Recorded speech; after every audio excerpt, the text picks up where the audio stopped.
1998 में जब मैं कॉलेज के फाइनल ईयर में था तो मेरी इनकम टैक्स की टीचर को लगता था कि मेरी क्लास में मुझको छोड़कर सभी सफल हो जाएंगे, और वो मुझे कहती भी थी कि इस पूरी क्लास में अगर कोई सबसे ज्यादा जिंदगी में स्ट्रगल करेगा तो सोनू शर्मा तू होगा।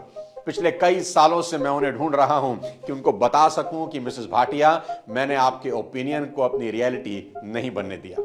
दोस्तों, मेरी बात का विश्वास करना, अगर आपको खुद पर भरोसा है तो कायनात भी एक दिन आपके सामने घुटने टेक देगी, लेकिन अगर खुद को लेकर डाउट है तो सारी दुनिया भी आप पर भरोसा कर ले तो भी कुछ होने वाला नहीं है। और देखो, मनुष्य जाति भी कितनी कमाल की है।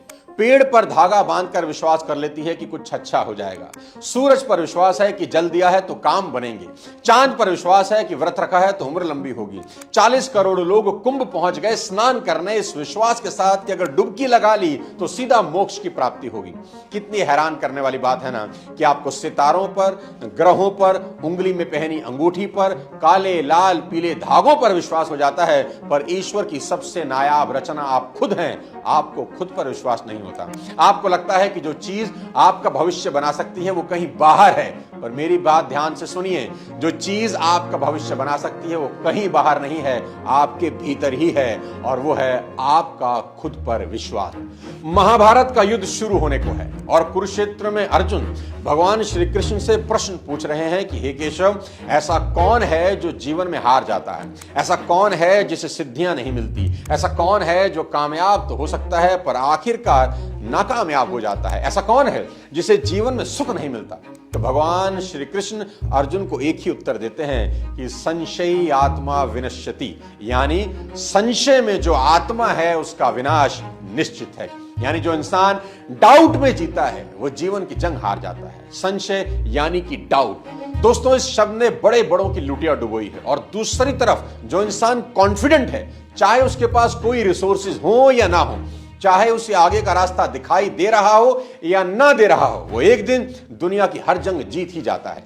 हौसलों और विश्वास की ऐसी एक अमर कहानी है जो अगर ध्यान से सुनो और सोचो तो रोंगटे खड़ी कर देती है, और वो है राम की कहानी। जरा आप उस इंसान के बारे में सोचो जिसकी पत्नी को कोई अपहरण करके ले जाए, और जो अपहरण करता है किडनैपर है, देवता तक उसके सामने हाथ बांधे खड़े हैं, काल को जिसने अपनी कुर्सी के पाए से बांध रखा हो। पर सोचो, क्या राम कभी डाउट में थे कि पता नहीं पत्नी को वापस ला भी पाऊंगा या नहीं? और मुझे तो यह भी नहीं मालूम कि रावण उन्हें कहां ले गया है। दोस्तों, सेल्फ बिलीफ की इससे बड़ी मिसाल आपको पूरे ब्रह्मांड में ढूंढने से नहीं मिलेगी। जब मां सीता का हरण हो गया तो राम और लक्ष्मण मां को ढूंढ रहे थे, जंगल जंगल उनकी खोज कर रहे थे कि पता नहीं सीता कहां चलेगी। उन्हें यह तो पता था कि कुछ गलत जरूर हुआ है, पर यह नहीं पता था कि रावण उन्हें उठा ले गया है। जब तक वो जटायु से नहीं मिले थे, सीता को खोजते खोजते राम ने देखा कि एक वृद्ध गिद्ध जमीन पर लहूलुहान पड़ा है, उसके पंख कटे हुए हैं, अलग से जमीन पर पड़े हैं। तो राम ने जाकर उन्हें प्रणाम किया, उनका सर अपनी गोद में रखा, अपना परिचय दिया और उनका परिचय पूछा कि आप कौन हैं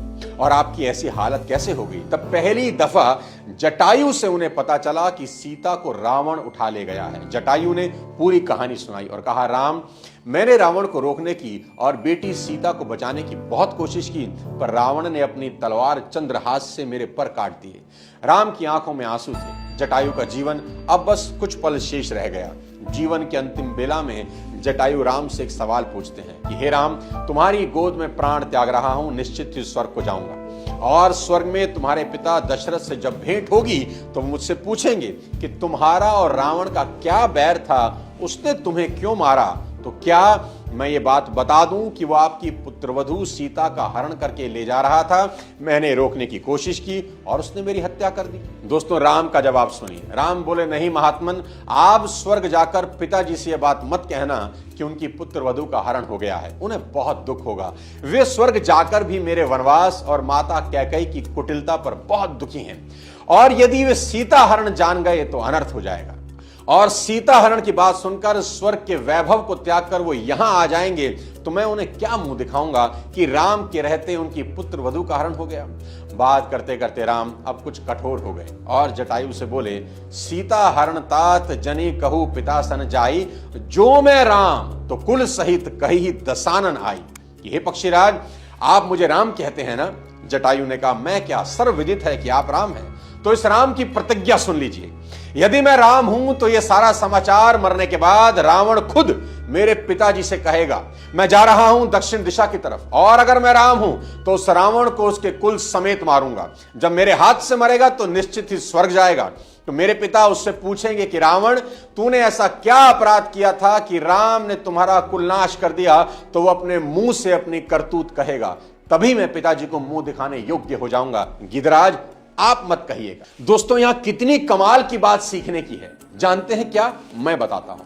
जिस इंसान को अभी तक यह नहीं पता कि मेरी पत्नी कहां है, कैसे ढूंढेंगे, कैसे जाएंगे, पैरों में चप्पल नहीं, कोई सेना नहीं, कुछ अता नहीं, पता नहीं, और युद्ध करना है उस राक्षस से जो परम शुभ भक्त है, देवता तक जिसके नाम से कांपते हैं, जिसका बेटा इंद्र को बांध लाया है, जिसके 10 सिर हैं, दशानन है। यहां श्री राम के पास अगर कोई चीज है तो वो एक है, खुद पर विश्वास। और जब इंसान को खुद पर भरोसा हो तो वो हर असंभव युद्ध जीत लेता है।